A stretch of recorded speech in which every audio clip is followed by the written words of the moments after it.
Voilà, dans la loge de Jean-Claude Callon. Bonsoir, Bonsoir. Jean-Claude. Bonsoir. Alors, on est ici à quelques petits moments de la première My Fair Lady.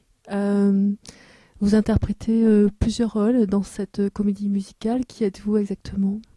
Alors j'ai deux rôles. Un rôle qui est Jamie, qui est un cockney, un peu aviné. Voilà. Et ensuite Karpati, qui est un russe, hongrois, machin, qui est un personnage pas tout à fait sain d'esprit. Et qui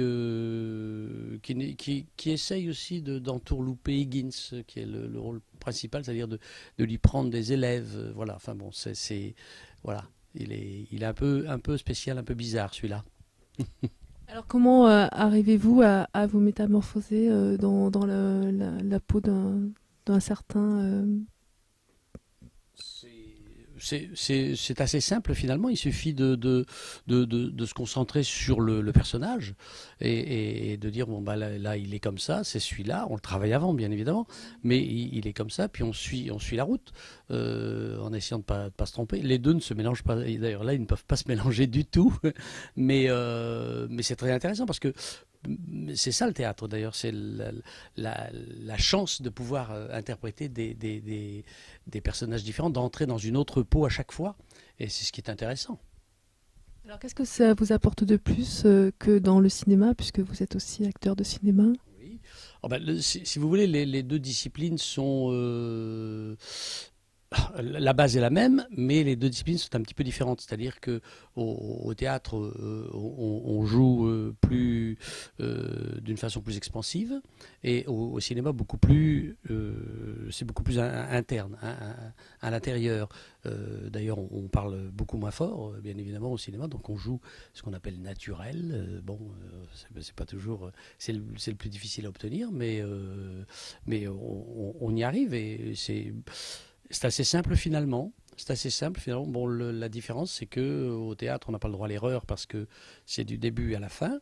Il faut connaître le rôle parfaitement, pas se tromper et continuer. Au cinéma, c'est différent parce on coupe et on reprend.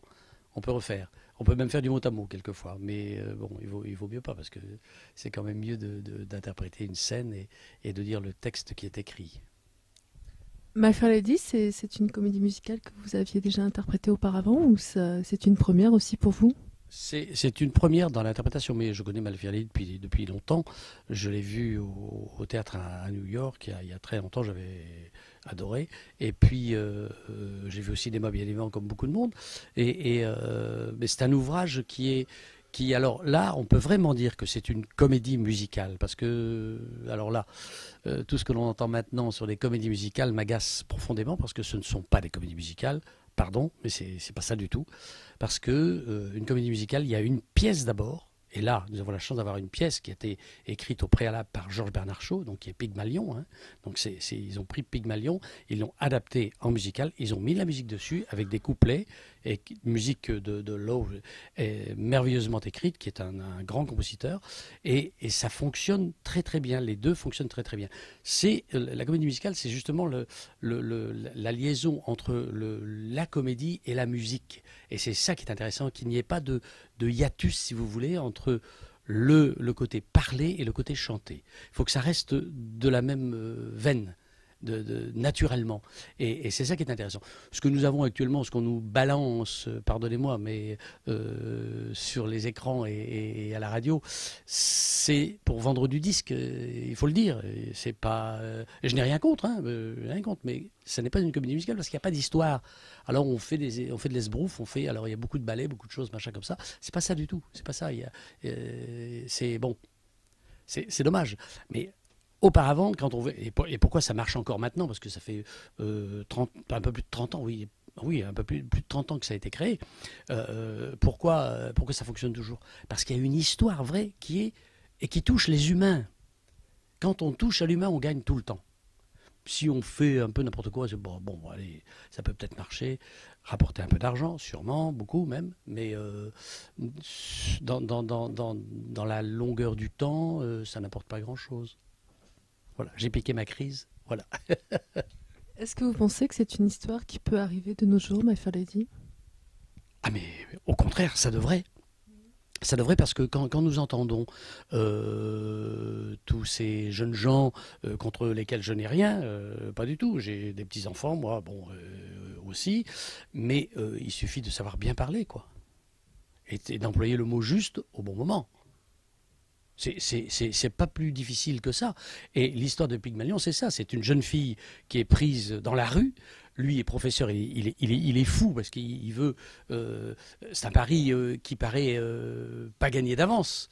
Parce que cette fille qui parle d'une façon incroyable, dont on ne comprend pas tout d'ailleurs, et d'un seul coup, elle devient une duchesse. Et ça, c'est magnifique. Et tout le monde peut le faire, ça. Question d'éducation. Mais est-ce que vous pensez que on peut aujourd'hui trouver un Pygmalion comme cette comédie musicale-là? Ah mais si on cherche, oui, bien évidemment. Bien évidemment. Il y a les, nous avons quand même à l'école des professeurs de français quand même. Donc ça commence par là. Ça commence par là. Donc s'ils font bien leur travail, il y a pas de souci. Il n'y a pas de souci.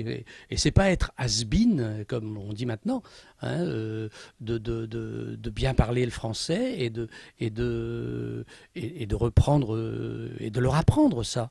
Parce que finalement, rien n'est pire que l'ignorance.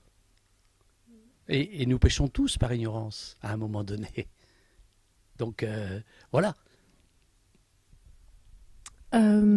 Vos projets, Jean-Claude Calon, on est à Avignon. Est-ce que Avignon, c'est un opéra que vous connaissez? Vous êtes déjà venu? Avignon, oui, c'est un petit peu, je suis un peu dans ma maison là, parce que ça fait 40 ans que Raymond Dufaux, et je le remercie, m'invite à venir travailler tous les ans, au minimum une fois par an depuis 40 ans.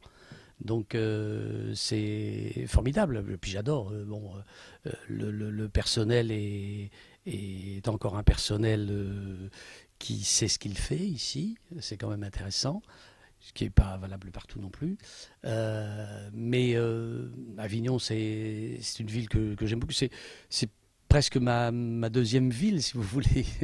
J'ai beaucoup d'amis en plus, à Châteauneuf-du-Pape notamment, où il y a du bon vin. Voilà. Et donc, mais j'adore venir, et j'adore venir ici. Je reviens l'année prochaine pour les fêtes. Pour les fêtes, je suis un abonné des fêtes pour la Belle Hélène. Voilà, ça c'est signé, donc on peut en parler. Les autres choses, bon, je vais jouer à Bordeaux aussi une pièce de théâtre, là, Lady Oscar, qui va être reprise au mois de début février. Voilà. Et puis après, je ne peux pas le dire, ce n'est pas signé. Alors, à l'année prochaine, sans doute. Avec grand plaisir. Avec grand plaisir. Merci en tout cas. Merci. Merci à vous.